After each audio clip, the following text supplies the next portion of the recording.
Real people, real opinions. Real Talk Radio. The multi-award winning Niall Boylan Show. Ireland's classic hits. My guest tonight is a gentleman by the name of Harvey J. Graff. He's a professor of Emeritus of English and History and the inaugural Ohio Eminent Scholar in Literacy Studies at the Ohio State University. Joining the OSU in 2004, he created and directed the Literacy Studies at OSU, interdisciplinary university-wide initiative, until 2016. Previously, he was a professor of history and a member of 3 doctoral faculties at the University of Texas in San Antonio. And he joins me now to discuss book banning and the resistance to it. And, of course, the big talking point at the moment here in Ireland, which is censorship. Good evening. I probably should say good afternoon, because I think it's probably afternoon where you are, Harvey. Well, it's dinner time, so evening is close enough. Okay.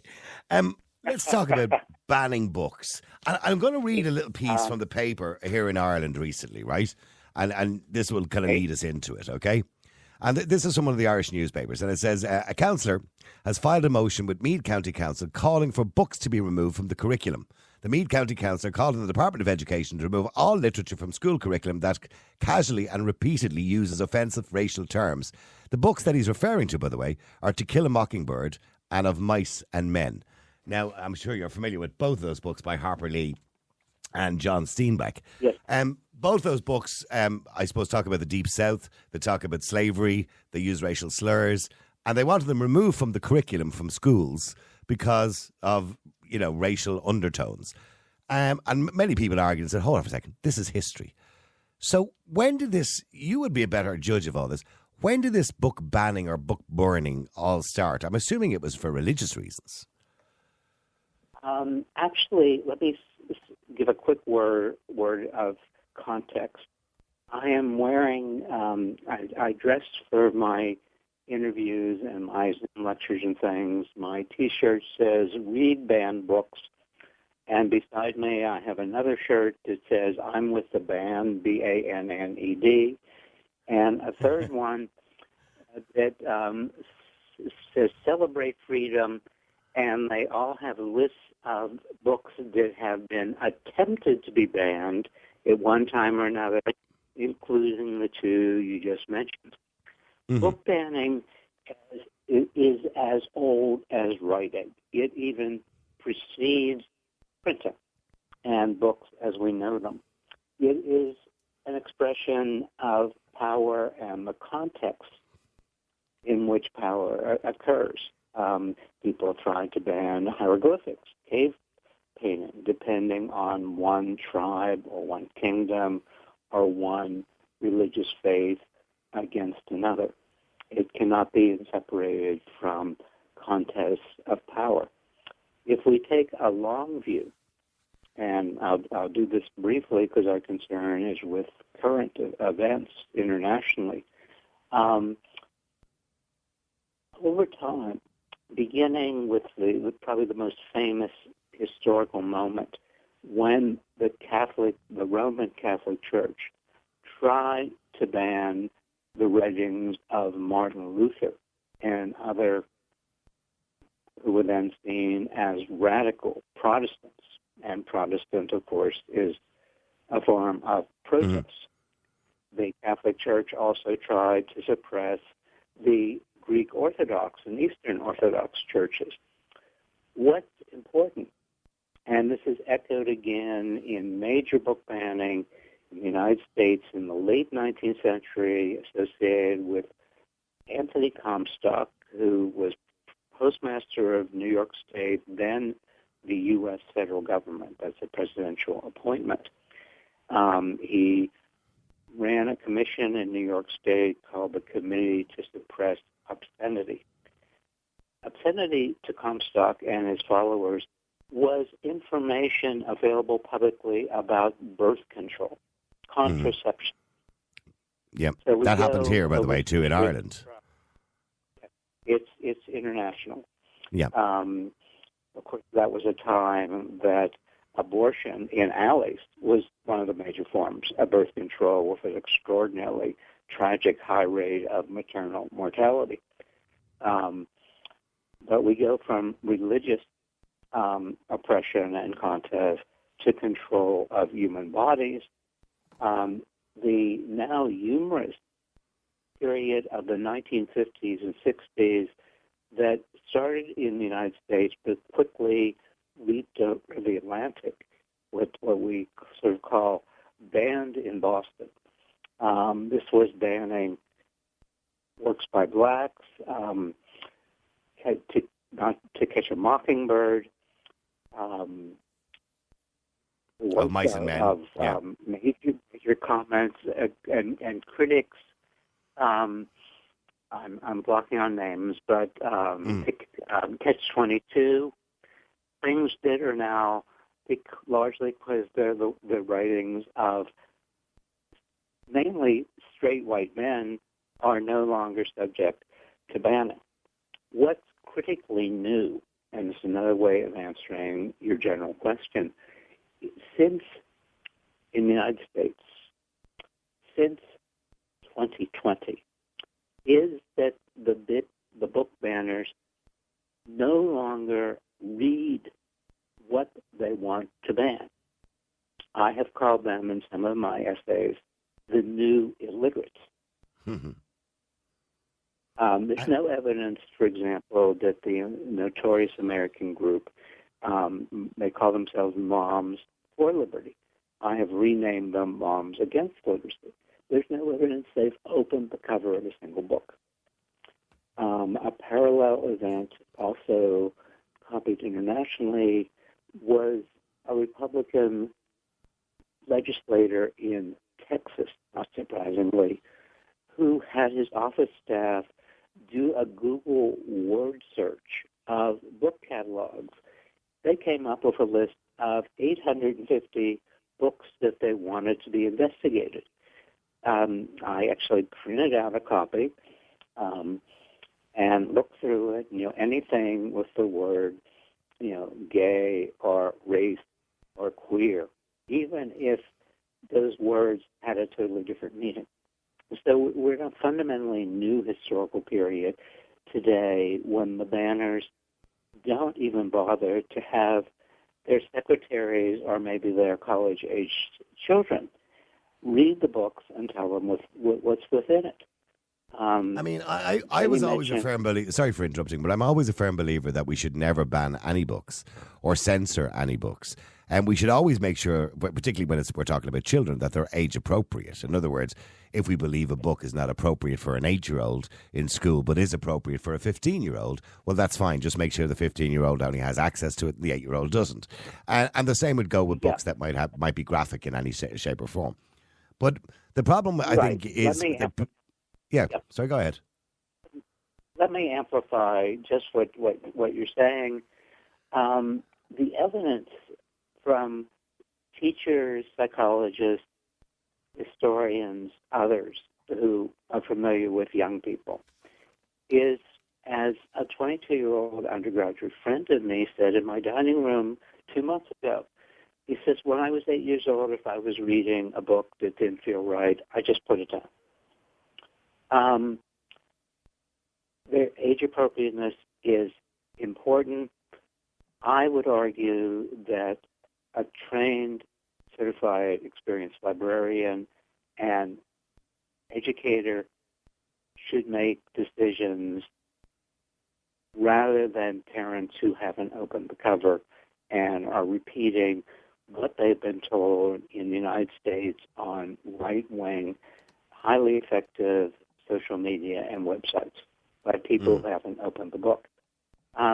The evidence that I point to constantly in these discussions is it's totally conclusive, and there's testimony by people of all persuasions that confronting, reading, challenging or controversial or difficult text is fundamental to social, cultural, individual, and intellectual maturity.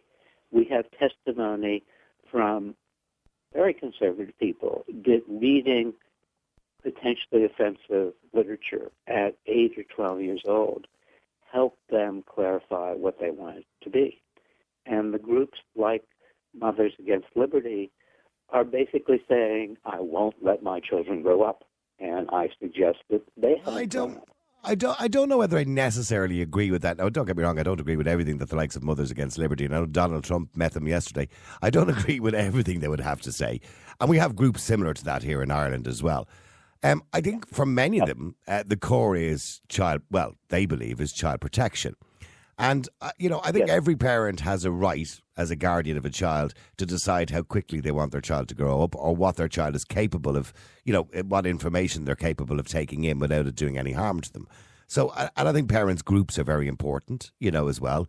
Now, you are right. A lot of them, by the way, will look at information on social media and think that that's fact, and it might not even be in the bloody book. And I think you're right. A good librarian should be able to decide that it goes in the adult section, or it goes in the kids section, or it goes in the infant section. A good librarian should be able to deal with that and sort that out. Right. But I do believe I would be a firm believer. What's required. I don't want an 8-year-old. Well, let me give you one example. Because it's going on here at the moment in a library in Cork in Ireland. There's protests on a regular basis over books which give instructions on how to do pickups if you're gay, or have sex if you're gay, and local residents or local parents are concerned that it's in the wrong section in the library and it should be in an older section. But I do understand parents' concerns that some stuff, as far as parents are concerned, is not appropriate for an 8-year-old child. Right. It's a very tricky balance, in part because we're spending way too much time and energy debating about which section of the library. What's being forgotten, and this, I admit, complicates matters, is that across the Western world, and in some parts of the non-Western world, we spent the whole course of the 20th century establishing legal rights for young people.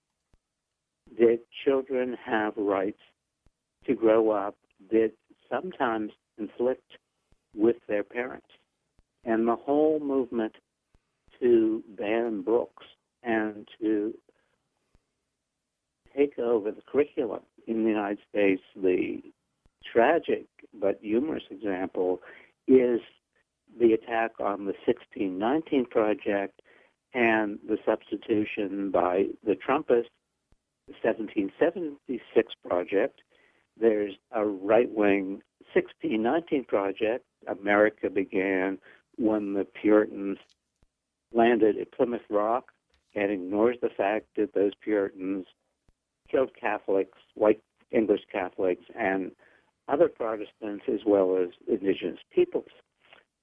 We also have in Texas the 1836 Project. America began at the Alamo, but in the 1836 curriculum, there are no Mexicans in the Mexican-American War, and the Texans won the Alamo when they didn't. So the political currents intertwine in contradictory ways. I think we cannot forget the rights of kids, and they have to be considered alongside and in relationship to parental rights. I get what you're saying, and I think we could come to a happy agreement in relation to that. But let me just move on to a wider issue. And of course, the wider issue at the moment is social media, which essentially is literature in a way. It's digital literature that we're seeing. And we're also seeing this kind of push towards banning what they call misinformation or disinformation. Now, as we all know, yes, many scientists of the past and historians of the past, going back centuries, would have been accused of misinformation and disinformation who turned out to be right. I mean, that has happened throughout history. So it's very difficult for one individual to decide what is misinformation and disinformation. And I find we're heading into a very dangerous territory. I don't know about America because you've got the First Amendment, particularly here in Europe, where we have the Digital Rights Treaty in Europe, where you have 3 people in Ireland, literally, who will decide what we're allowed to see and what we're not allowed to see, be it about climate change, be it about COVID-19, be it about governments, or whatever it happens to be.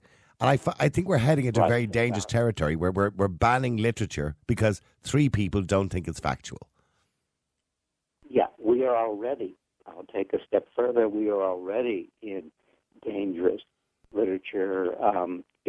All of this, and this is what makes it hard for it to be discussed across lines. I mean, in the background is we've lost a sense of a common polity that we once had in part. There was never a golden age.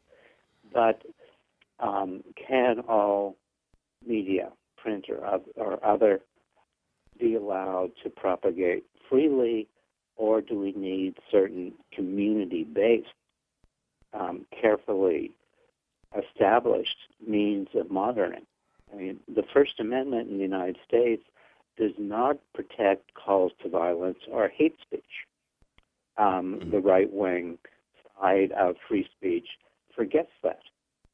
To be fairness, Harvey, to be fair, I have seen people on the left use equally hatred words or hateful words. Yes, Yes, this is true, and it's less common on the left, for what that's worth. I say that as a historian. Okay. But you're right, and we do not talk to each other. And as a retired university professor who taught for almost 50 years, I hold education at all levels partly responsible for these issues. We have not done our due diligence. In fact, tomorrow I'm participating by Zoom in a forum on public scholarship, where I will discuss some of these things and what I see as a responsibility of professors in the classroom, but taking their expertise outside beyond the classroom. Mm-hmm. But another side that makes it even more complicated is the challenge in France and Scandinavia right now in particular of trying to ban the Koran. The lines are inextricably intertwined, and no one is, except a few of us scholars and evening radio hosts, is calling for let's slow down and actually talk. What I find powerful is that in the United States, and I see some evidence from parts of Europe as well, young people are now forming banned book reading groups on their own initiative. They're coming together in protest to sometimes parents as well as school boards who are telling librarians and teachers what to teach and what not to teach. They're taking an initiative that gives me some hope for the future, just the way the young people who are publishing books. I published an essay in Publishers Weekly 2 months ago celebrating, I call them my young heroes who write to change the world. Some of them are as young as 8 years old, but they include people like Greta Thunberg and Malawi, who published books before they were 20, using their rights, and people attempted to ban them. So, I mean, we have to defend free reading, writing, speaking in all. And I was going to. Okay, so now you've just used the word responsible. But who decides what's responsible and what's not responsible? Your version of responsible, say, may be different to my version of responsible. Because you might write a book tomorrow, say, for example, on, I don't know, climate change, the Holocaust, whatever it happens to be. And I might say that's irresponsible, or I might say that's responsible, where you might have an opposite view. So who decides what's responsible writing? Because let's say, for example, climate change, which is one of the biggest issues in the world at the moment. There are people out there who don't believe that human beings have an effect on the climate, and they tend to get deplatformed on a regular basis when it comes to media. I don't think it'll be too far away when we see a situation where we have what we call the Ministry of Truth, people deciding, well, we're not going to allow those opinions because we consider that to be misinformation because you're disagreeing with some scientists. Now, that to me is irresponsible because I believe their information, although it may be incorrect, is equally as important as somebody who's promoting the narrative of human beings are responsible for the climate. I believe both sides of that argument should be listened to by everybody. If you don't agree with it, that's fine. But the problem is, who decide? Going back to what you said, who decides what's responsible? Okay, we can look to arrangements over time to see different ways of doing that. For most of the 20th century, among academics, there were ways of having judgment by peers that worked not all the time, but much of the time. That system has partly collapsed. It's not what it was when I started my graduate career and my teaching career in the late 1970s. But it helped to some extent. We can have, if we can get the different sides in the same forum to present their evidence to a knowledgeable public. The climate deniers, as they're called, will not debate with the scientists. Maybe it's the case they're not allowed. Maybe it's the case they're not allowed to, in most cases, because they're dismissed. There are many people who, and I speak of friends and colleagues who are climate scientists, who would welcome the opportunity to sit down and actually engage others and ask them to explain their positions and present evidence. All good scientists and all good scholars, and journalists used to be this way, but they are not anymore, understand that opinions and consensuses change over time. People did not want to believe Charles Darwin. People did not want to believe Linnaeus in his gardens in Uppsala, Sweden. We can go back more centuries. Things change. One of the highlights of my own life was spending a week in the Galapagos Islands, where there are still 200-year-old tortoises that Darwin may have seen their parents. But, and I say this as a considered judgment with evidence on my side, the deniers, whether it's COVID or history or climate, are much less willing to actually professionally engage the other side. There are loud voices on all sides that give each side a bad name. Absolutely. But as a scholar, it's part of my job to weigh the different situations. And I have a lunch group of partly retired and partly active environmentalists who include English and humanities people. We have one environmental historian. We have one evolutionary biologist. We have one geoscientist. Can I ask you a question? And I'm sorry, it's because I'm a little bit rushed for time and I've got about 4 or 5 minutes, but I want to ask you a question. Should I, if I wanted to, not that I would ever believe it, by the way, but should I be allowed to bring out a book tomorrow denying the Holocaust? Not that I would ever do that, because I would believe it's a horrible thing to do, and I don't deny the Holocaust. But I'm just asking it for example. Yeah. Should I be allowed to bring out a book explaining why I deny the Holocaust? In my judgment as a historian and 74-year-old person, I would say no, because there is complete and overwhelming evidence, absolutely, and consensus by everyone. But it's a real question. But the point, the reason I asked you that question is because I would never pick up that book to read it, because I don't believe it, of course, right? And like you, right, I would think it was disrespectful to 6 million people who lost their lives.